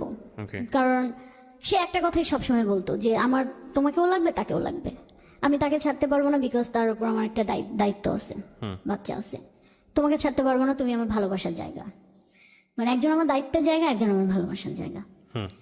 তো এরকম করে করে আমাদের রিলেশনশিপটা এত গভীরে চলে গেল যে যেখান থেকে সেও আর পারতেছিল না বের হইতে, আমিও আর পারতেছিলাম না বের হইতে। অলমোস্ট তখন মনে করেন যে প্রায় 2-2.5 বছর শেষ, 3 বছর। তখন আমি ওনাকে গিয়ে একটা প্রশ্ন করছি, আমাদের ফিউচার কি, এইভাবে কতদিন। এর মধ্যে সে আমাকে ইনসিস্ট করতেছিল, তুমি যখনই সে কোনো না কোনো ভাবে, এর মধ্যে অনেকবার সে তার ওয়াইফের কাছে ধরা খেয়ে গেছে আমাদের বিষয়ে ধরা হয়েছে, এবং অনেক ইয়ে হয়েছে। আবার আমি গিয়ে তাদেরকে নানান ভাবে সব দোষ আমার কাঁধে নিয়ে আমি তাদেরকে মিউচুয়ালি করে দিছি। তো পরে একটা সময় গিয়ে আমি তাকে জিজ্ঞাসা করছি যে আমাদের ফিউচার কি।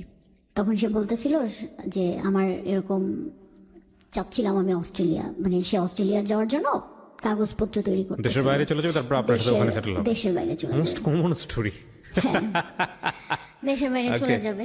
পরে তখন বলছে ঠিক আছে দেশের বাইরে চলে যাও, কোনো সমস্যা না, যদিও আমি চাই নাই সে দেশের বাইরে যাক। তো আমি বলছি ঠিক আছে তুমি দেশের বাইরে যাও। ও আমি একটু বলি, এর মধ্যে সে আমাকে যখনই তার ওয়াইফের কাছে ধরা, মানে বিষয়টা চলে আসে, তখন সে আমাকে ইনসিস্ট করে তুমি বিয়ে করো, বিয়ে করো।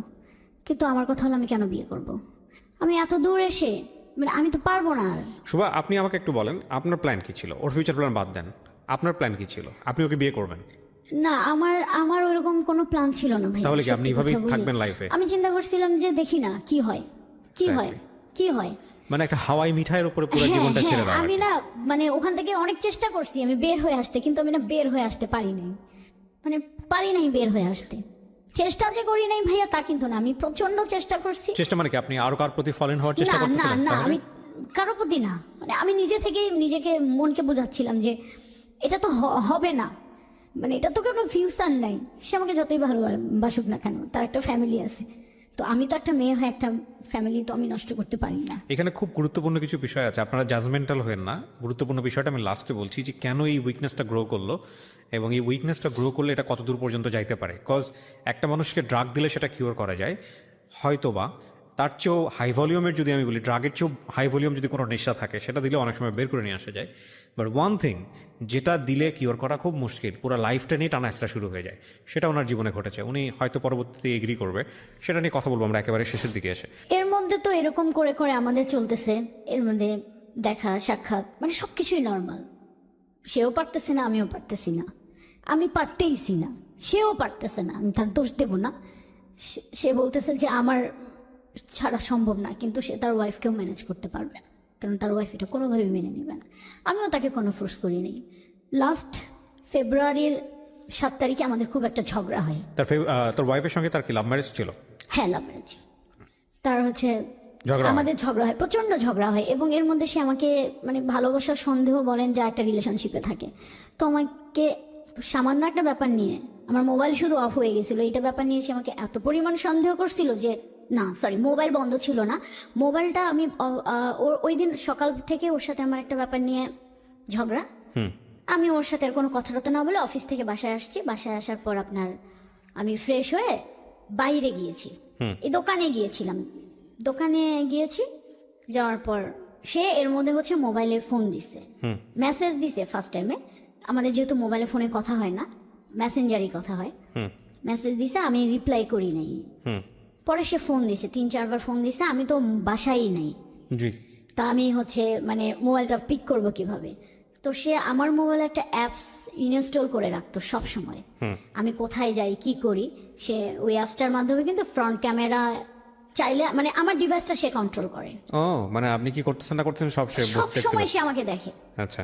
তো সে তখন মনে হলো যে সে যদি বাসায়, তার এটা মনের সন্দেহ, সে কোথায় গেছে, বাসায় যদি থাকতো সে তো আমার ফোন ধরতো।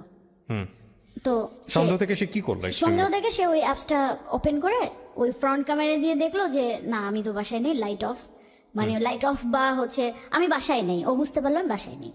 কিছু মানে ও ওইটা সবসময় ওপেন করে ধরে বসেছিল যে আমি কি করি।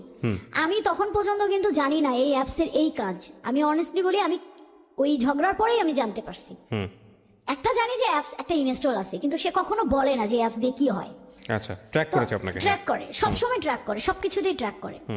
আমি আসলাম, বাসায় আসলাম, আসার পর দেখি অনেকগুলা টেক্সট দেখেই তো আমি বুঝতে পারছি যে আজকে কি হবে, পরিণতি খুবই খারাপ আছে। আমি একদম আমি চুপচাপ, যে আমাকে এখন সে পকাচাকা করবে, আমাকে এগুলা শুনতে হবে, নাহলে ঝগড়া, কথা বলেই ঝগড়া বাড়বে, আমি চাই নাই ঝগড়া বাড়াইতে। পরে দেখি সে আমাকে অনেকগুলা টেক্সট করলো, বললো যে আমি খুব ঠান্ডা মাথায় ডিসিশন নিলাম, আমি আর রিলেশন কন্টিনিউ করবো না। Okay fine. আমিও ওকে জিজ্ঞেস করলাম যে এটা ঠান্ডা মাথায় বলছো তো? পরে যেন এটা, কারণ এর আগে বহুবার তুমি আসছো, আমি গেছি, এরকম আমাদের ঝগড়া হয়েছে। পরে বলছে না, এটা আমি একদমই ঠান্ডা মাথায়। এইটা বলার পর সে র্যান্ডমলি আমাকে গালাগালি করতেছে, টেক্সট দিতেছে, এইভাবে 3টা 3:30 পর্যন্ত সে আমাকে জ্বালাইছে। একটা পর্যায়ে গিয়ে আমার মানে এত মানে অসহ্য বোধ লাগছে যে না, আমি মানে যাই হোক, আমি এবার স্ট্রং মেন্টালি এবং আমার মনের দিক থেকে আমি স্ট্রং, আমি আর এটা কন্টিনিউ করবো না, কারণ এত অসম্মান নিয়ে তো আমি থাকতে পারবো না। আমি তো একটা ভুল করছি, তার মধ্যে যদি আমাকে এরকম মেন্টালি প্রেশার করে, মানে প্রেশার দেয় সবসময়, যেটা আমাকে দিয়ে আসছিল। আমার ওর সাথে রিলেশন হওয়ার পর থেকেই আমার ফ্রেন্ড সার্কেল বলেন টোটালি তাদের সাথে আমি ডিটাচড। কারোর সাথে আমার কোনো ছেলে মানুষ বলেন, কোনো অফিস কলিগ, মানে কারোর সাথেই সে কথা বললেই মানে সে এত পজিটিভ হয়ে যেত, এত মানে এগ্রেসিভ হয়ে যেত। এটা আপনার লাস্ট কবেকার ঘটনা? এই ফেব্রুয়ারির 7 তারিখ। পরে আমি ওই দিন খুবই আমি বলছি যে ঠিক আছে তুমি বলছো, আমি আর নিতে পারতেছি না, আর সম্ভবই না। এই সামান্য একটা বিষয় নিয়ে এত সন্দেহ করা আর সম্ভব না। আমি তাকে সবকিছু থেকে ব্লক করে দিছি, হোয়াটসঅ্যাপ, মেসেঞ্জার, মানে ফোন টোন সবকিছু থেকে ব্লক করে। এর আগে তো আমি প্রচুর কান্নাকাটি করতাম, আমি অসুস্থ হয়ে যাইতাম। ওইবার বললাম না, আমি মনের দিক থেকে মেন্টালিটি একদম আমি অ্যালার্ট, আমি উইক হব না, আমি আর নো কান্নাকাটি, আমি কোনো কান্নাকাটি করবো না, আমি একদম স্ট্রং হয়ে গেছি। পরে হচ্ছে আমি আমার মতো অফিস করতেছি। এর আগে যতবারই ঝগড়া হইতো আমার মানে আমি আপনাকে বুঝাইতে পারবো না যে আমার মানে কি খারাপ অবস্থা হইতো, মানে আমি অফিস করতে পারতাম না, আমি অসুস্থ হইতাম, আমি আমি বুঝতে পারছি। হ্যাঁ, দিন গেছে যে আমি হসপিটালেও আপনি ভর্তি একদম ছিলাম। এন্ডিং এ আসেন, কি করলেন ওর সঙ্গে? আচ্ছা, তারপর আমি বাদ দিয়ে দিছি, আমি সবকিছু থেকে ব্লক। একটা দিন যাইতে না যাইতেই সন্ধ্যাবেলায় সে তার বাসার দারোয়ান কে দিয়ে আমাকে ফোন দিছে, আমি কেটে দিছি। বাবুর তার বাসায় যে রান্না করে বাবুর্চি তাকে দিয়ে সে ফোন দিছে, আমি কেটে দিছি, কারণ আমি তো এই নাম্বারগুলো জানি, ব্লক করে দিছি। তখন সে বুঝতে পারতেছিল, সে ফিল করতে পারতেছিল যে আমি এবার স্ট্রং, কোনোভাবেই সে আমাকে আর ফিরাইতে এখানে একটা পারবে বিষয় না। একটু যুক্ত করি প্রিয় শ্রোতা যারা শুনছেন, excess was super high, cause উনিও ওনার বাসায় যেত, যেটা আমার একটু আগে কথা হচ্ছিল যে আমাদের যিনি গেস্ট আজকে সুভাও ওনার বাসায় যেত, এবং সেটা গোপনে। তার মানে আপনি যেহেতু বাবুর্চি এবং এই প্রসঙ্গটা যেহেতু নিয়ে আসলেন এখানে, সেই জন্য আমি বলছি ওনারা বুঝতে পারবে না যে ওনার বাড়ির বাবুর্চি এবং দারোয়ান থেকে শুরু করে সবাই এই আমাদের সুভার ব্যাপারে জানতো। আর সুভার বাসায় তো তার এক্সেস ছিলই, খুবই স্বাভাবিক, মানে ওদের এক্সেস লেভেলটা ছিল খুব এক্সট্রিম লেভেলের হাই। হ্যাঁ, তারপরে ভাইয়া সে আমাকে কোনো মতে পাচ্ছিল না, আমিও না, আমি কোনোভাবে আর যাব না। পরের দিন সে অন্য একটা নাম্বার থেকে ফোন দিছে, দিয়ে সে মানে যেটা সে কোনোদিনও করে নাই, সরি বলছে, কান্নাকাটি করেছে, সরি টরি করছে, কান্নাকাটি করছে, কিন্তু ও কখনোই সরি এগুলো করে না। আচ্ছা ঠিক আছে, এখন কথা হচ্ছে যে এটার পর কি প্যাচ আপ হলো নাকি? এটার পরে প্যাচ আপ হয়েছে। আমি আমি আমি করবো না এরকম করে 2 দিন চলে গেছে, 3 দিনের দিন সে আমিও তো ভালোবাসি, আমি তো পারি নাই, আমি আবার উইক হয়ে গেছি। কিন্তু সে যদি না আসতো আমার কিন্তু কোনো প্রবলেম হইতো না। সে এসে যে কান্নাকাটিটা করছে, সে ডেলিভারেটলি মানে ডেসপারেটলি আমার পায়ে ধরছে, আমার আর কিছু করার ছিল না। I know that. এরপর আপনি কি করলেন? এরপর আমি প্যাচ আপ করলাম, কিন্তু আমি তখন ওকে একটা কথা বলছি যে এগুলা করা আর যাবে না, যদি টিকে থাকতে হয় এবার কিছু একটা করতে হবে, আমাকে সন্দেহ করা যাবে না, গালাগালি করা যাবে না, আমি এগুলা নিতে পারি না, আমি পারবো না। আর তখন আমি তাকে জিজ্ঞাসা করছি তোমার ফিউচার প্ল্যান কি, কি করবা, কি করবা তুমি? তখন সে বলল যে আমাকে সময় দাও, তোমায় আমাকে কথা দিলাম আমি অস্ট্রেলিয়া যাওয়ার আগে তোমাকে আমি বিয়ে করে রেখে যাব। বয়স কত বাচ্চাদের? 11 বছর। দুইটা? না, একটা ছেলে না মেয়ে? ছেলে। ওকে। আর আমি তোমাকে দেশের বাইরে যখন যাব আমি তোমাকে বিয়ে করে রেখে যাব, আর তারপরে আমি ওখানে যাওয়ার পর তোমাকে 1 বছর পর আমি নিয়ে যাব। আপনি এগ্রি করলেন? হ্যাঁ, আমি এগ্রি করছি ভাইয়া, আমি এগ্রি করছি, ঠিক আছে। এইটাই তার সাথে আমার কথা যে এই কন্ডিশন হলে এখন থাকবে, না হলে আর হবে না, আর সম্ভব না আমার পক্ষে। এভাবে আমাদের ভালোই চলতেছিল, ঝগড়া টগড়া হয়নি। তো ওর সাথে আমার লাস্ট যেটা কথা হয়েছে, ও এর মধ্যে লাস্ট কথা হওয়ার ঠিক 2 দিন আগে তার ওয়াইফের সাথে ঝগড়া হয়েছে, আমাকে নিয়ে না, অন্য একটা পারপাসে ঝগড়া হয়েছে। এবং সে এত পরিমাণে একটা খুবই বাজেভাবে ঝগড়া হয়েছে যে মনে হয়েছে, সে আমাকে জানাইছে যে তার আব্বা আম্মা আসছে। তো আমাকে কিন্তু ওই সন্ধ্যার দিকে আমার সাথে একটু খুব খারাপ ব্যবহার করছে, তখন আমি বলছি যে আমার সাথে একদম খারাপ ব্যবহার করবে না, আমি অফিস থেকে আসছি। তখন সে আমাকে বললো আচ্ছা সরি, আমার ভুল হয়ে গেছে, আমি জানতাম না যে আমার আব্বা আম্মা আজকে আসবে, তাদেরকে দেখে আমার মেজাজ খারাপ হয়েছে। যে মানে ওনার ওয়াইফের কথা বললো যে সে আবার কিছু বলছে নাকি। যাই হোক, মার্চের 13 তারিখে রাত 10টার পর আমাকে নর্মাল কথা হয়েছে, যে লাস্ট কথা এটাই হয়েছে যে তুমি রাতে খাবার খাইছো, আমি জাস্ট অ্যান্সার দিছি, এরপরে আর পাই নাই। 10 দিন কোনো খোঁজ ছিল না, 10 দিন পুরো আমি মনে করেন পাগলের মতো হয়ে গেছিলাম। কিন্তু মানে আমার মাথায় ওই একটা জিনিস কাজ করছিল যে মানে আমি অন্য সোর্স দিয়ে তার খোঁজার ট্রাই করছি, কিন্তু তার ফ্যামিলি মেম্বার বা তার ইয়েতে আমি কখনোই ফোন দিতে যাইনি, কারণ দিলে আমার এটা মাথায় কাজ করতেছিল যে কিছু যদি একটা গন্ডগোল হয় আর এই মুহূর্তে যদি আমি একটু নিজেকে কন্ট্রোল না করি তাহলে ব্যাপারটা আরো খারাপের দিকে যাবে। তো সে কারণে পরে 10 তারিখের 10 দিন পর 11 কি 12 দিনের দিন সন্ধ্যাবেলায় আমার কাছে একটা ফোন আসছে, আমি প্রথম তখনই জানতে পারি যে এক লোক আমাকে ফোন দিয়েছে, দিয়ে আমাকে বলল যে এরকম আমি অমুক জায়গা থেকে বলতেছি, আপনার নাম্বারটা আমাকে দিয়েছিল, দিয়ে আপনাকে শুধু মেসেজটা দিতে বলছে যে সে রিহ্যাবে আছে। আচ্ছা, ফার্স্ট আমি ওই দিন আর একটা ধাক্কা খাইলাম। মানে আপনি কি জানলেন রিহ্যাবে আছে, মানে কি সে ড্রাগ নিত? তখন সে আমাকে মানে আমার না বিশ্বাস হচ্ছিল না কোনোভাবে, না এটা কিভাবে সম্ভব। আমি তো তার মাঝে এমন কিছু দেখি নাই যে সে কিভাবে শুনবো, সে কিভাবে আছে। পরে এখন তার সাথে যোগাযোগ করতে পারতেছে না, তো ওই লোকের মাধ্যমে সে আমাকে শুধু এইটুকু নিউজ দিছে যে আমি এখানে আছি, আমার ওই দিন কিছু করার ছিল না, তোমাকে ইয়ে করতে পারি না, আমি জানি তুমি অনেক কান্নাকাটি করছো। সে আমাকে তখন ওই একটা আশ্বাস দিছে যে আমি ফিরে আসবো তোমার জন্য হলো। সে কি কনফার্ম রিহেবে আছে? জি, আমি দেখে আসছি। রিহেবে কি আপনি দেখে আসছেন? আমি অনেক কষ্টে অনেক কিছু মানে তো ওনাকে আপনি কি কোশ্চেন করলেন রিহেবে? আমি আমি আমি ওইভাবে তো যেতে পারিনি ভাইয়া, কারণ ওখানে তো আপনার প্যারেন্টস ছাড়া কেউ, তখন তো মনে করেন এমনিতেই আমি শুনেছি যেটা পরে যে 1.5 মাস 1 মাস ছাড়া তার প্যারেন্টসরাও দেখা করতে পারবে না। আর ওই ওনার ওয়াইফের সঙ্গে আপনার কখনো ফেস টু ফেস কথা হয়েছে? ফেস টু ফেস কথা আমার একবার হয়েছিল, ওই ফার্স্টের দিকে। বাসায় গিয়ে আপনি কনভিন্স করে আসছেন? না, বাসায় না, ওই আমার একটা রেস্টুরেন্টে দেখা হয়েছিল, এই পর্যন্তই আর কি ওনার ওয়াইফের সাথে কথা, এরপরে আমার হয়নি। আচ্ছা, কি বলেছে আপনার ওনার ওয়াইফ আপনাকে? ওনার ওয়াইফ আমাকে বলেছিল যে আমি জানতে চাই আসলে তোমাদের মধ্যে কি সম্পর্ক, বাট তখনও আমি ব্যাপারটা হাইড করে গেছি। ও বলছে না আমাদের, কারণ ওনার ওয়াইফ এমনি টুকটাক বুঝতে পারতেছিল, একদম স্পেসিফিক কোনো টেক্সট বা কোনো কিছু পায় নাই যে যেটা একদম জোরালো ভাবে সে ধরবে। বাট doubt আমি জানি না, করতেছিল। যতটুকু আপনি বললেন এটা যদি আমি আরো ইলাবোরেটলি ঘন্টাখানিক নিয়ে আসতাম তাহলে তো স্টোরির শাখা পোশাকা অনেক কিছু বের হতো, জি। সেটা বড় কথা নয়। কিন্তু আমি যতটুকু শুনেছি তাতে আমার কাছে মনে হয়েছে she is a very wise lady. আমি জানি না উনি কিভাবে কতটুকু রিয়াক্ট করেছেন ওনার সংসারে, বাট উনি অনেক ঠান্ডা মাথায় বিষয়টা হয়তো ডিল করার চেষ্টা করছেন। জি জি।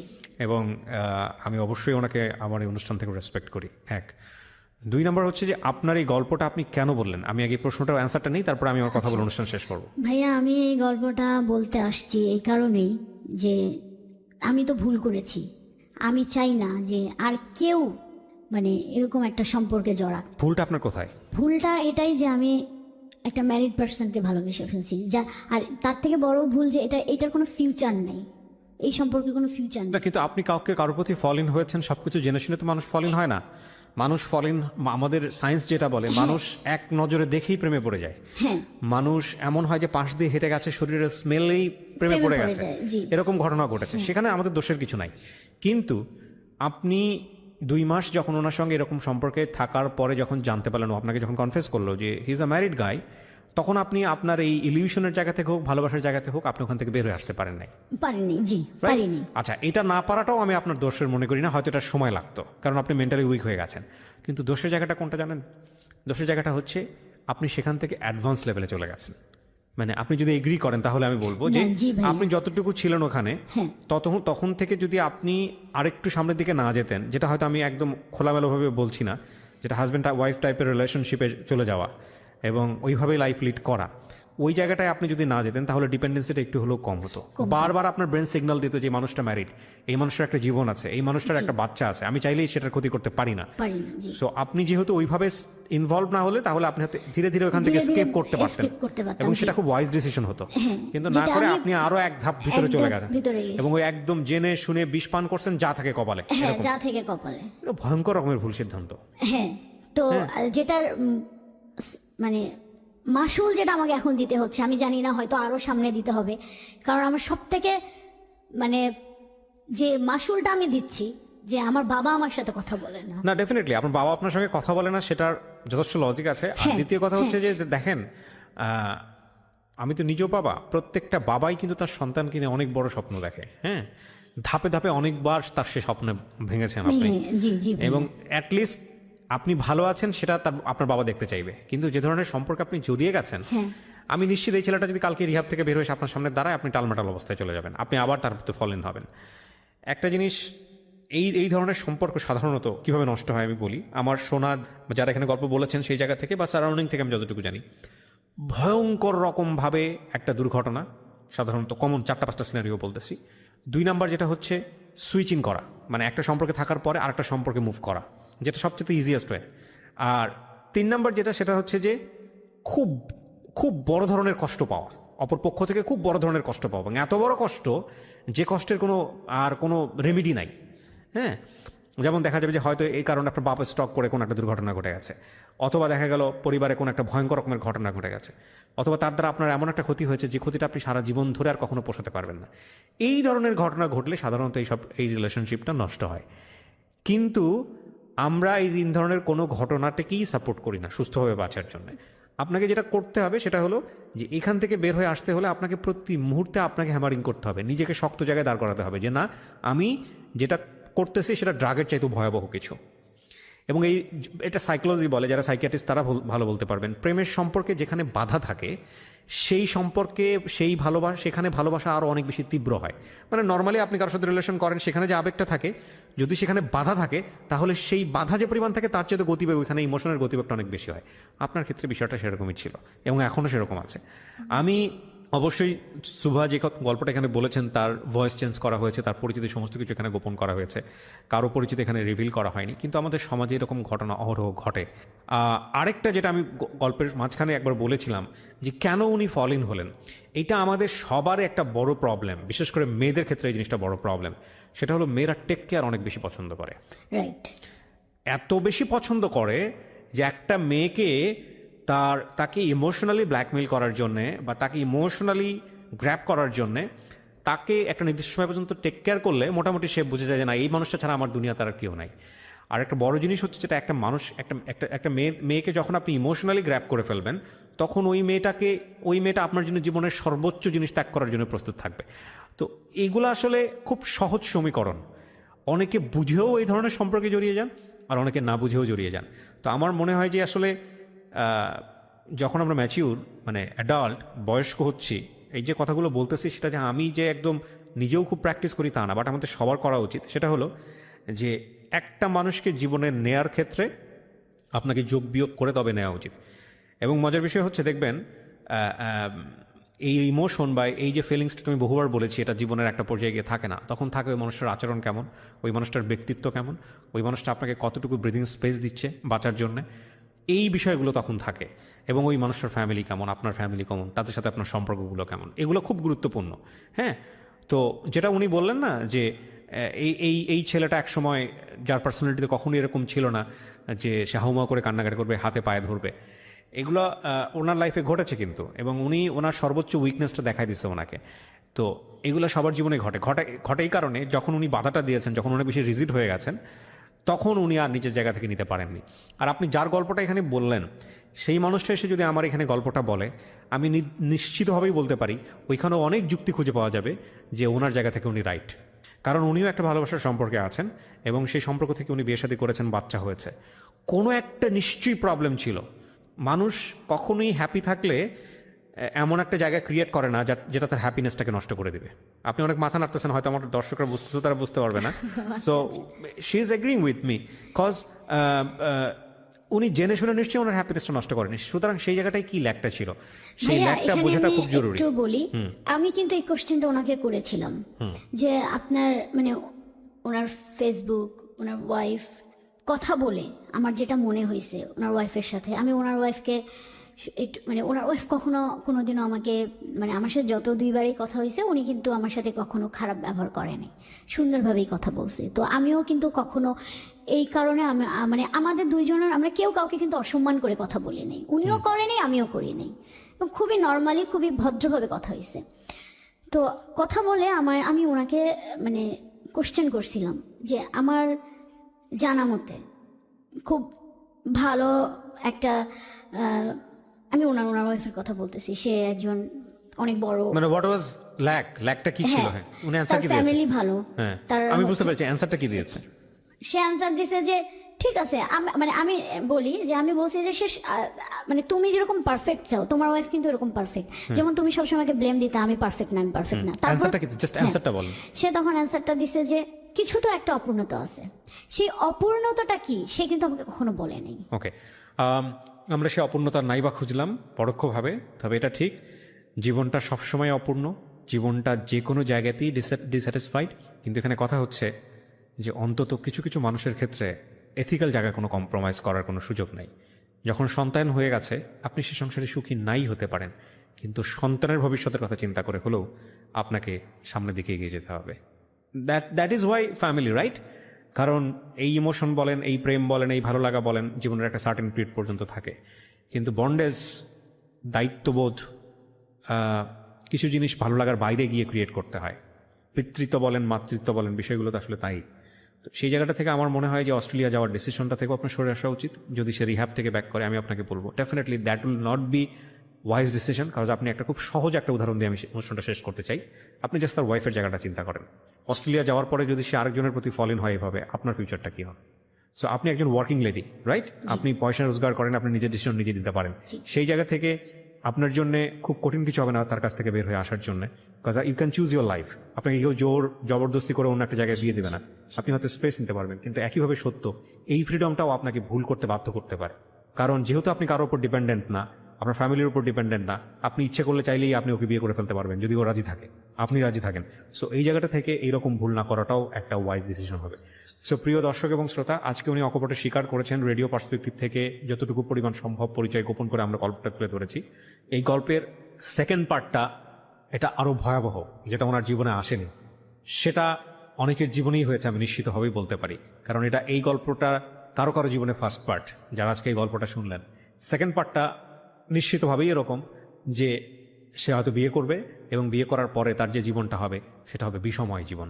আমরা সেই সেকেন্ড পার্টটা দেখতে চাই না কারো কারো জীবনে। যারা ঘটে গেছে তারাই বুঝবেন যে আমাদের সুভা আসলে কত বড় প্রবলেমের মধ্যে আছেন।